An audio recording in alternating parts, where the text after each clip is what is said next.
Okay, so our final argument tonight is, the topic is gameplay should be ubiquitous, around us everywhere and always.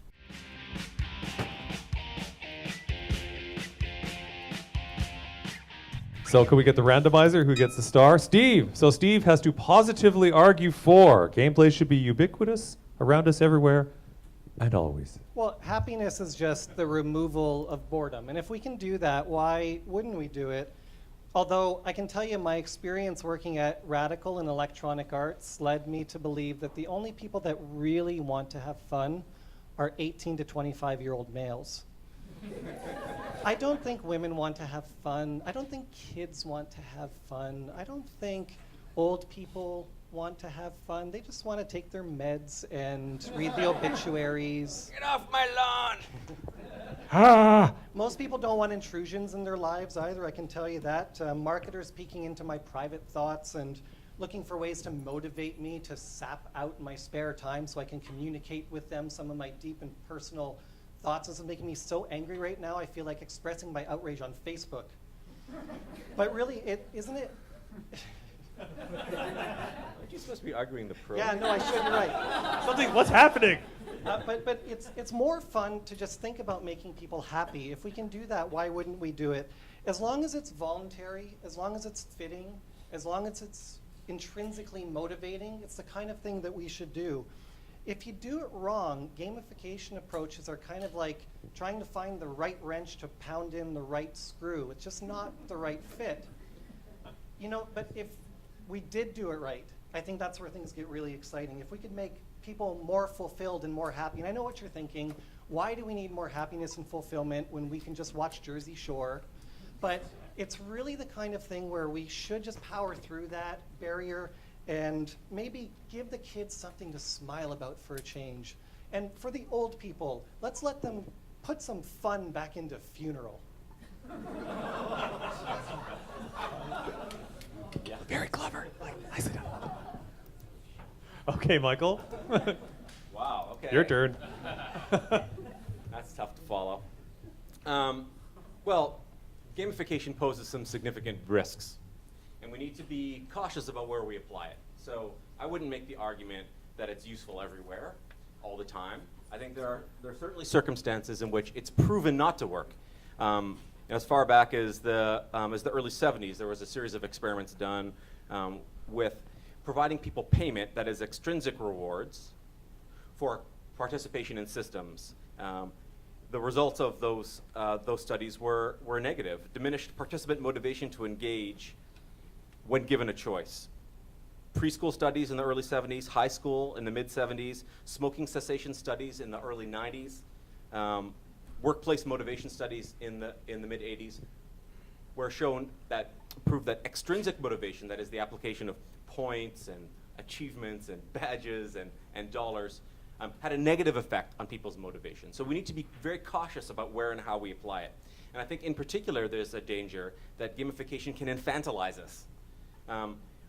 We don't need to be led around by the nose all the time, being told what to do next and how to achieve it, to be laid out a sequence of badges as if they're some kind of breadcrumbs leading us to where we want to go. People want to make choices about their own lives. They want to be empowered, not disempowered.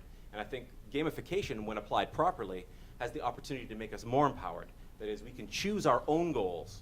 We can work towards those goals and feel the satisfaction of having set those goals and achieved them ourselves. The danger in giving up the power to set our goals and to choose our own techniques for achieving it is the danger of giving up control over our own lives to somebody else, to a marketer, to a schoolmaster, to the healthcare system. And I think we should always be cautious when somebody is offering us a technique that diminishes our personal responsibility for what we're trying to do. And you nailed that timing. It was really good. Nicely done. Nice done, Michael. Okay, Steve. See, I don't see it. You're talking about not letting people through this pathway that's going to be fun and interesting for them. Why don't you just yank Santa Claus right out of Christmas? Take the Easter Bunny out of Easter. I listen to you and it's like, no matter how thin you slice it, it's still baloney. you're saying these things as if people know how to have fun, and they don't. They need game designers to show them the way through, to show them what to do to enjoy themselves. Otherwise, they'll just keep sitting around and staring at a wall. Good point. Good point. I concede your fundamental point.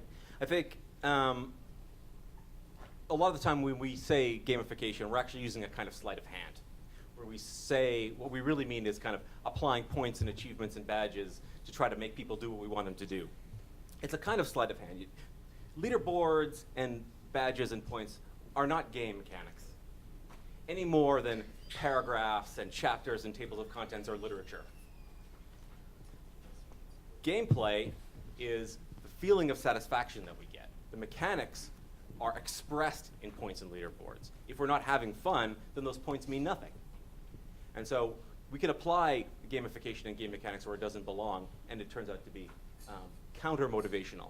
But when applied properly and in the right circumstances, where it empowers people, well, people can have a tremendous amount of fun and get moved closer to the goals that they want. Okay, Steve. I think I already rebutted. already rebut? But I could rebut again if you wanted to. All right. Didn't know if you had anything. I don't think It's the last round. We'll give him a couple minutes. I don't think you necessarily need to have hair to make a good point. Oh! It definitely helps. Come on. All right. Okay, before the claws go out. Okay, so fancy that. We are at the final round and we're all tied up. Again, who knew? Who would have guessed this if we'd be at this point in the debate? So let's hear it this time for Michael first.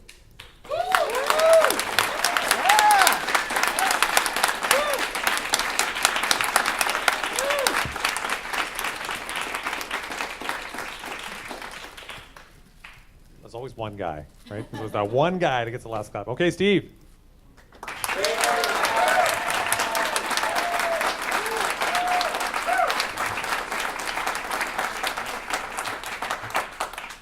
And the LEDs don't lie, do they, Raymond? No, they don't. Who is it?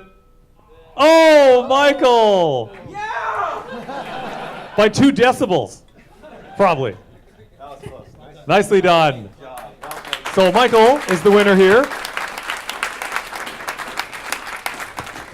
And this says something about a victory belt. Oh, there. Oh, what happened? No belt? No belt. Just a naked guy. It's a naked guy. You saw that naked guy. How come this already says Michael on it? It doesn't. No, it doesn't. There we go. Congratulations. Oh, thank you. Oh, and a shirt. Does this go to Michael or Steve? Okay, goes to Michael. Goes to Michael. Sorry, Steve. What a bummer deal, man. Like your size? And here, and Steve gets a carry-all for next time. Next time you're at Whole Foods, you could just proudly throw that in their face and say, "I don't need a bag."